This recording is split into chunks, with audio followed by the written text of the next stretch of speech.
আসসালামু আলাইকুম। Miss you Sheikh Hasina, miss you Awami League. ব্যাপারটা বোঝায় বলি কেন মিস করতেছি। আজকে 11 তারিখ, কালকে ইনশাআল্লাহ 12 তারিখ। 12 তারিখে বাংলাদেশি নির্বাচন অনুষ্ঠিত হবে। যে আনন্দ এবং সবার মাঝে যে উদ্দীপনা এবং এক্সাইটেডমেন্ট দেখতেছি, এই জিনিসটা যদি হাসিনা ক্ষমতায় থাকাকালীন সময়ে, যখন হাসিনা ছিল, তখন যদি এই ধরনের নির্বাচন দিত, এই ধরনের পরিবেশ তৈরি করত, বিশ্বাস করেন ভাই, এটা আমার ধারণা মানে আজকে একটা গণজাগরণ বা জোয়ার যে তৈরি হয়েছে না, সেটা তখনও হইতো। মানুষের মধ্যে ভ্রাতৃত্ববোধ থাকতো, আমরা অনেক আগায় যাইতে পারতাম, দেশটা অনেক আগাইতো। কিন্তু হাসিনার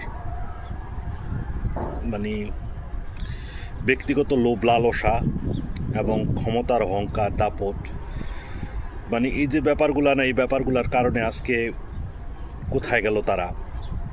যাদের অহংকারে, যাদের কথাবার্তায় মানে দেশের মধ্যে কথা বলা যাওয়ার সাহস থাকতো না, মানে লোকজন একটা কথা বললে রাষ্ট্রদ্রোহী মামলা হয়ে যেত।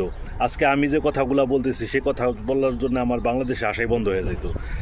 আল্লাহ মাফ করুক, সেটা নাই, সেই সময়টা নাই, যার কারণে বলতে পারতেছি আলহামদুলিল্লাহ। আল্লাহ তালা সেই তৌফিক দান করছেন, এ কারণে আল্লাহ তালার কাছে হাজার হাজার শুক্রিয়া আর লানত হাসিনার জন্যে। আর ওই সমস্ত আওয়ামী লীগ কর্মীদের জন্য যারা ক্ষমতার নেশায়, যারা বুধ হয়েছিল এবং এই মানুষের কাতারে মনে না করে তারা মনে করতো যে যারা আওয়ামী লীগ না করে তারা কীটপতঙ্গ, পরজীবী এবং দেশদ্রোহী রাজাকার, যাদের ভিতরে এই জিনিসটা সিমটমটা থাকতো, তারা আজকে বাংলাদেশে সবচাইতে বেশি অবহেলিত। একটা কুকুরেরও দাম আছে, তাদের দাম নেই, এটা সত্য। আর এটাই হওয়াটা উচিত ছিল, যেটা এখন হয়েছে।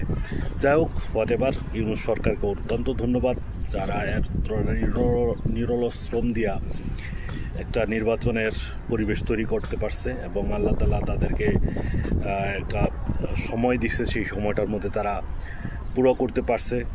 এখন কালকে নির্বাচন, ইনশাল্লাহ জয় পরাজয় একটা দল আসবে।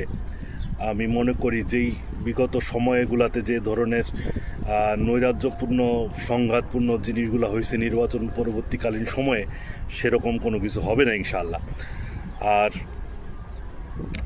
ভোট দেন ইনশাআল্লাহ, সবাই যোগ্য প্রার্থী থেকে ভোট দেন, এরকম লোকের ভোট দেন যাতে যে লোকটা চুরির সাথে সম্পৃক্ত না, যে লোকটা গরিব দুঃখীর কথা বলবে, যে লোকটার মনে থাকবে যে মানুষের জন্য সেবা করা বা মানুষের সেবা করাই তার মূল রাজনৈতিক উদ্দেশ্য।